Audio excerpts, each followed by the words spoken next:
we've been discussing the background about API since we have been looking around APIs from long back, right? When we had service-oriented architecture, from there to how we are even using an AI where we are trying to provide model as a service, right? So what is the background behind these APIs?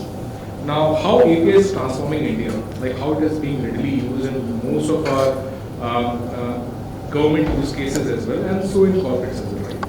Then, what are the challenges which we are trying to solve, and what is the solution benefits out of it? Along with it, we have OpenAPI policy implementation, and at last we would have some reference of the customers where they have implemented this and how they are using it to be an eye-opener that what changes that we need to make that across, right? So what OpenAPI is in a nutshell? I hope most of you would be using APIs in day-to-day, day-out work, right?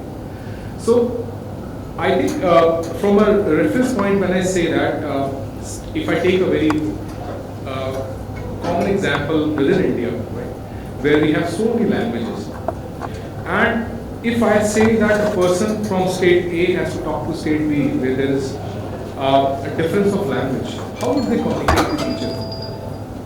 So the idea is to have a medium through which A doesn't need to know anything about B, or B doesn't need to know anything about A, but in some way, through a common channel, they can talk to each other. That is the role of an API in a nutshell. So what it does for you is, it makes your API is freely available for anyone to consume to able to communicate to you without knowing your system. So what they intend to do is they try to create a contract. Based on that contract, both these parties will try to follow that or honor that contract and try to communicate with each other. Now, if you see these endpoints, earlier it was more like the industry to industry basis, but then they are public accessible as well. So when we talk about these public APIs, authentication also remains a very important part of it because these are being exposed externally. Don't want to be misused. So if you look at OpenAPI in a nutshell, what it does is it provides you a capability where you are exposing your APIs to the public for their consumption, and how when it is being exposed, they are being used by your partners or your customers end to end, and then they are trying to provide a lot of those capabilities in their further business, right? They are trying to use those APIs. So why is this OpenAPI so common? In terms of all these protocols which are there, I was trying to collect that data. If you see the different modes of communication, whether it is API or webhooks events or messaging protocols or socket-based communication or data streaming, you see majority, around 40% is done by API. Because we see even in today's world, your even AIs where we are trying to use different models, right, for Hugging Face model which were out there, right, even they are small in nature. People want to consume all these models in their day-to-day work, and for that, what they are trying to do is they are trying to provide us as a service, as an API contract, which we are trying to put a request and consume those APIs as a response, right? That is the mode of communication that is happening, and so we are using in our application as well.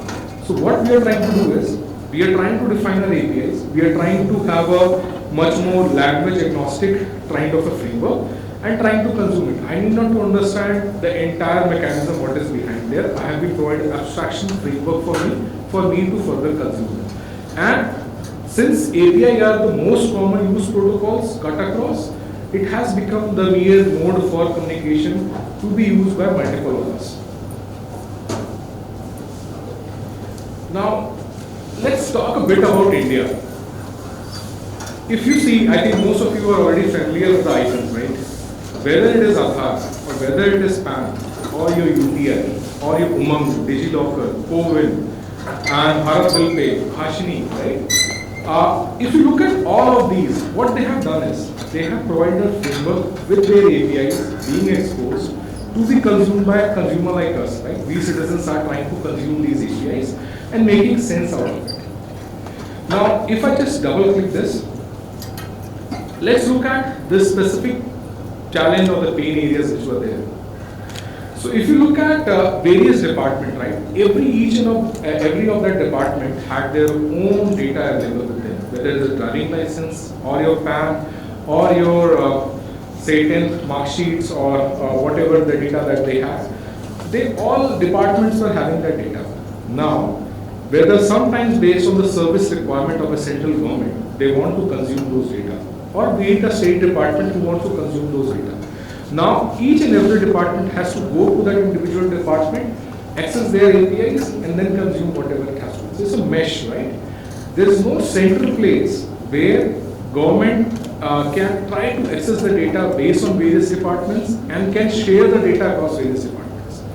So what they were trying to do is they were trying to set up a unique and a standard protocol so that all these different entities can share the data across. Since the data was not standardized, so it was very difficult for them to consume and to provide too many access, like I said, because you have central government, you have state government, they have universities as well. Because say for you are applying for a job or you are trying to register yourself, say I want to get your Aadhaar details, I want to get your PAN details, all these APIs are accessible for me from the central or the state government central portal where I can just quickly integrate, get those data and get you verified. I don't have to follow multiple places. And there was an absence of central management. So what was the solution for this? There were publishers and there were consumers. So what they did was they introduced the OpenAPI portal. Now what it solved for them in terms of OpenAPI, what they did is they provided a unified portal for all the different APIs that they had, be it central or be it state or be it universities or anywhere else, the departments that they had. All these APIs were listed on the same Sprinkle framework, and out of it, when they were able to share these APIs as a governing policies for to be implemented by the consumers, they had to those industry standards which they have created, right? These are my APIs, these are the requests we have to do, and this is the kind of data they should provide. Now, what we are trying to do is we are trying to standardize it. And why it is important? Because these are different departments within government, right? And our idea itself is to use the data and give them some standardization that, okay, when I will be querying, this is the amount of data which I require, and then hence it has to be standardized in that way. So, if I look at the overall benefits which government, while implementing the OpenAPI portal, we'll probably name that at the last. We will try to demo that as well, what we are able to achieve through that. So it reduces the complexity because now you don't have to go and run to different departments, right? And I have to go and ask every department to expose their APIs and start consuming it. Also, in terms of automation, there has been a lot of tools, like I think you must be aware, people who are working on APIs, about the Swagger Hub or Postman, all right, where these tools are able to generate the server-rated client or client-rated code or server-rated code directly from the APIs which are being exposed. You provide that URL and the code is automatically generated for you.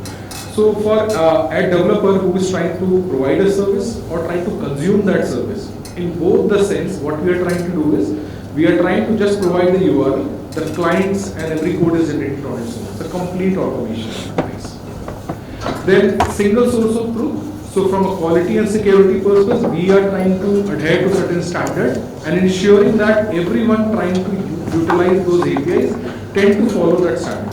So we are creating that standardization across to people who are trying to consume those APIs. Now, there can be like discrepancy usually happens that, say for example, I have created one API which is very much adherent to one of a consumer A.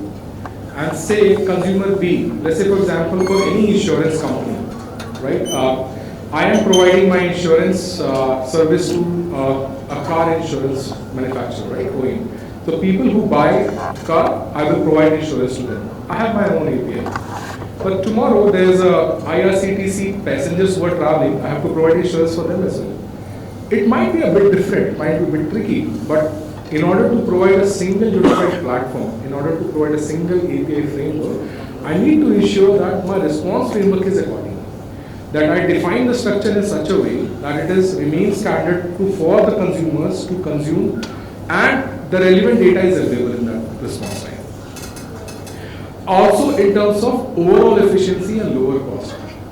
I can give you a lot of examples for the customer whom I work for. Typically in a large organization, there are multiple projects which are happening simultaneously. Now everyone is trying to develop microservice-based architecture. They are trying to develop a lot of services. The reusability tends to be the biggest factor, where they don't have a portal where they can publish, these are my APIs which I have already done. And if somebody is trying to do something of their own, they need to redevelop that code. It is about reutilization of those APIs we have created earlier and try to consume them. So the idea here itself is, when you try to use that portal, define your APIs, define what it does, define what kind of data it's going to populate. It could be a case that not all the data which is available within those response framework is what you require. You might require further more. Then you can request the developer. So ideally what happens in the big enterprises, people do not chase developers to understand, hey, tell me how your API works, or tell me, give me the response code for all your custom response code to your API. Suppose there's a documentation already provided. People can go and have a look at those APIs. They can subscribe to those APIs, and as a client using Swagger documentation, they try to run those APIs, test it, and see what response it gives, right? What are the error codes, or what are the success response code it gives. So what it does is basically trying to tell you what is the overall value that the project, the APIs which we are exposing is coming to probably providing you a much more benefit in terms of not having a lot of meeting time with different team members within the organization, and try to see for yourself what are the different APIs available for you to try it out and use in your client, right? So now I think I'll hand it over to Shailendra to talk about what is a developer portal lifecycle, or in short, I will say, what is a developer lifecycle. And I think here we are using our 3-scale, Red Hat 3-scale product. But it could be any API gateway which provides you the capability to create a developer portal interface, right? So that's the idea. Over to you, Shailendra. So thanks for explaining the importance of APIs. So now why developer portal? Even as we know, API is what? To communicate between A to B. For current also, let's say if you get any task, hey, can you integrate to ChatGPT? Can you integrate to email? The first thing the developer will ask, where is the API? What is the request? What is the response? So that's very important to have a developer portal. Most of the industry or enterprise standard API gateway will definitely have a developer portal. If not, then they are building its portal. So we'll walk through what is the like at high level. If I see what will be, if I look at a developer portal, what are use cases or what are the important criteria while choosing a developer portal. Okay? One is the registration and onboarding. Okay? Because now you know you are using an API, it should be secure. I don't want to have an unknown person utilizing or knowing by my API. So I need a registration and onboarding. Means you need a portal where developer can go log in, clear their credentials. Depending upon their profile just created, the admin can give them the access. Now once the developer has created a profile, now you need to wear a developer hat, and then you have to think, okay, now I have logged in, what's more?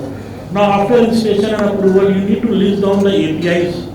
Depending upon the authorization and authentication, what are list of APIs you are capable of consuming, and what are the requests and what are the response. So API discovery is important, authentication and authorization is important. Now, as a developer, the first thing which comes into mind, okay, now I know the API. Can I test? Can I send some response and request? Yes, the portal should give a framework where they can test that API, sending some dummy values, and they can receive those response. One important thing is, while there has to be a limit to the API accessing, right? You need to have a rate limiting of your API. You cannot expose your API without a rate limiting. So someone knows your API and access, they can just do they can run in a loop, and then they can bring your system down. So rate limiting security is most important for a developer portal lifecycle. And again, the monitoring and analytics. Okay, 3xx, I'm pretty much sure the developer on HTTP protocol would be aware of. 404, 4xx, 5xx, what are those error code? So those monitoring and analytics is important for a developer to know how my APIs are responding. Last, okay, I think you have changed that developer portal, you have removed that portal. So yesterday we were debating why this 3? This 3 is not part of a developer portal, but we feel this as a developer is important. When I was a developer, I hate doing a documentation and support, but as a life cycle you have to maintain. So as a developer now, once you have built some product or some API, you want to make it a production. Okay, these are only high level 3. There will be a lot of life cycle. I'm not going to bore you on those life cycle of a developer, but yes, your deployment should scale. Okay, now you have done a testing by sending a few requests. Okay, but when you expose to an open world, it can have thousands and thousands of requests coming up. So you need to have a scaling of your application. Security is most important part. Okay, who will access, how much throttling you will have, even if you are not aware of. A lot of IRCTC or government portal, they have exposed their APIs. They have a rate limiting. In fact, the chat GPT also has a rate limiting. Depending upon the subscription which you have, maximum you can send 10, 20, 30 depending upon the subscription. So that's very important. Security is important. Documentation and definitely the support. If there is some issues, definitely you should get some support on that. So let's come and let's see some of the references. Okay. So one of the references which I'm going to show is one of the India's largest airlines, Indigo. We collaborated with them. We published a white paper, and this is something which is running on one of the Red Hat product. It's a developer portal. This is what the important things which I have just said. Okay, once you need to have a login. Okay, my login, my user is there. Okay, this is what I have satisfied. Now the second thing which was important. Okay, this is the home page API catalog. This is what I was talking about. Once you log into any portal, these are the APIs which are exposed. Okay, now depending upon the subscription or tie-up which you have with the vendor, or for example this Indigo, a lot of other partners, for example MakeMyTrip or XYZ, they wanted to consume their API, so they can log in, they can see, okay, what are the APIs which they have exposed. They can subscribe depending upon the approval, and because what you can see, my 3 approval are pending and one they have given us subscribe because I have asked. So it is more like a shopping list, right? Where you have a list of what are things you want to try as a developer, and you go to the catalog, you subscribe to it. Then of course, since we are trying to expose all these APIs within the organization, we need to have a bit of a control. So admin will be there, will be getting that request from the individual developer who has signed it, and whether not to approve. And then within those catalogs also there will be list of APIs, right? Whether to give access to all the APIs or to some of them. Whether it is an auditor who wants to audit, so he will have access to all those APIs. Or whether it is only a tester who has to test the functionality and certain of those APIs are there. So it depends upon the type or the persona of the people, and based on that these access are being provided. Now the important things we talk about the security, right? By calling an API, you need some user key, you need some token depending upon what you have authenticated, whether it's a static key or whether it's a OAuth protocol or whether it's a dynamic key. So yes, I can see I have my one user key. There has to be a testing also. There as a developer I can go and test, okay? These are my APIs which are exposed, additional services. Now this is important for a developer, okay? Now this is the post request, get request. What are the schemas? What are the input and the input request? What is the output request? Okay. As a tester, can I test this? Can I test my API? Yes, you can do a tryout also. You can run, you can execute, and you can get a response also. This is what also this has to be one of the key criteria while choosing any developer portal, any API, so that you can standardize your APIs and help your partner or external world to utilize the APIs. I think, yeah, this is what I wanted to show you, where we collaborated with Indigo and published a portal for them.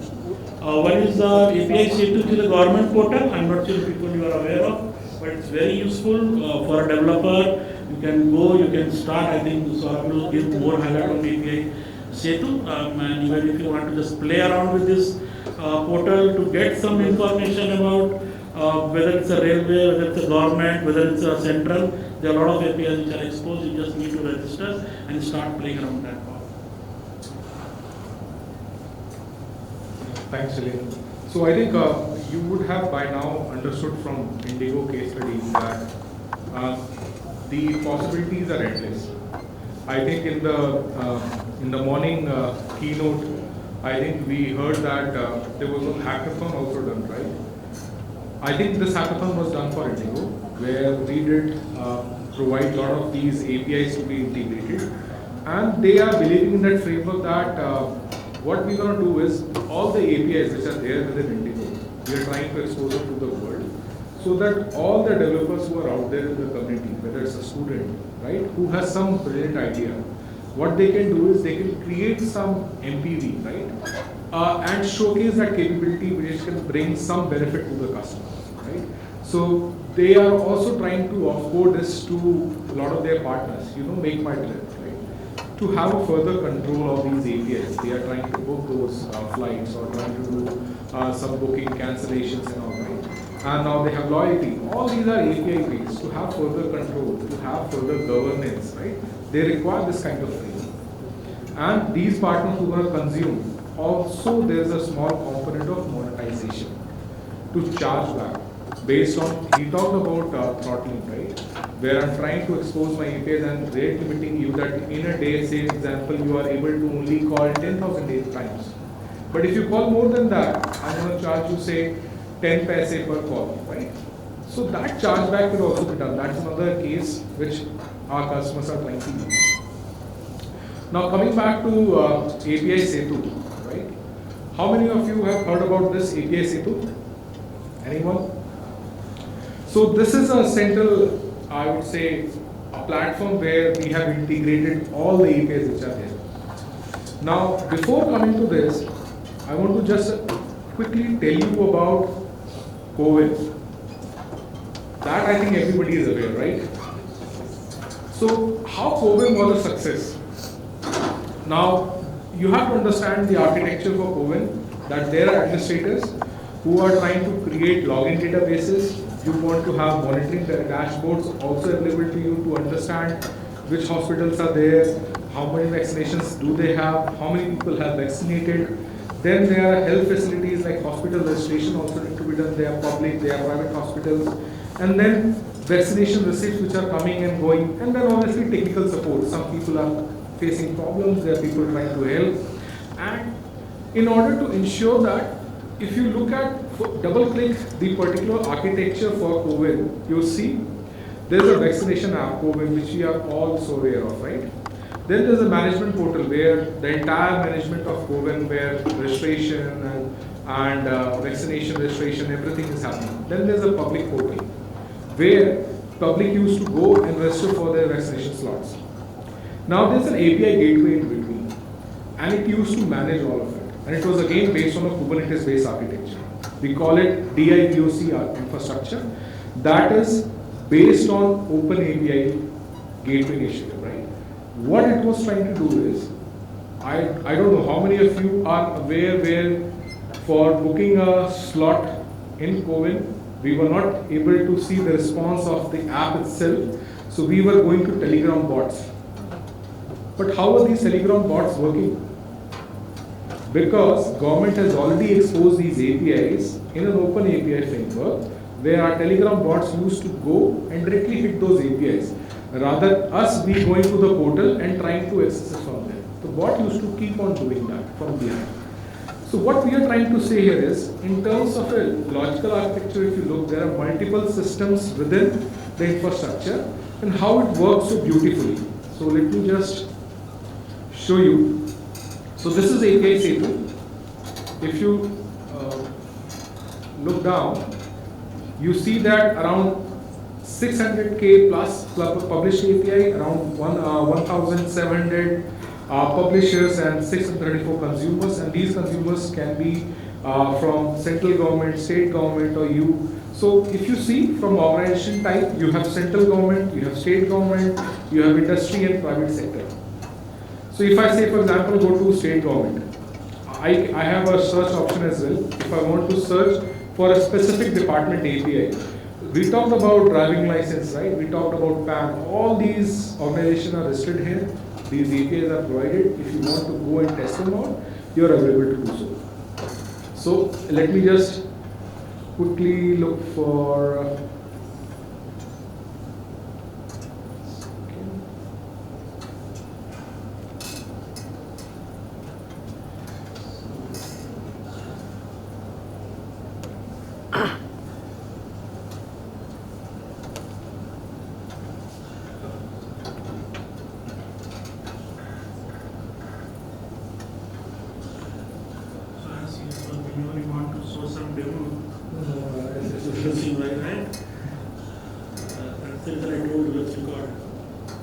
Okay, there it is. So if I go to Nishke API, if you see, it's a proper documentation which probably you saw at Indigo where they had all those APIs. And it tells you about a description about the proper documentation of Swagger, which earlier now it's called OpenAPI, where we are having a description of these APIs and the term of service. It is provided by one website. There's a production server already provided. There's also request already provided for a statistic API, TU list API, and similarly, you also have similarly for COVID vaccinations, right? You already have all these API, like beneficiaries API, to get the B2 vaccinator beneficiary new, to get those requests. Everything is provided here. So anyone, say as a consumer, you want to develop something, you want to create a dashboard, how many people are getting vaccinated, or how a particular program is running. All you can do is try to make use of all these APIs which are readily available to you. And with the Swagger documentation, you already have the code is getting automatically created. All you need to do is make different use case and try to consume. So I think that's all we had for today. I think we can leave some time for questions if anybody has any.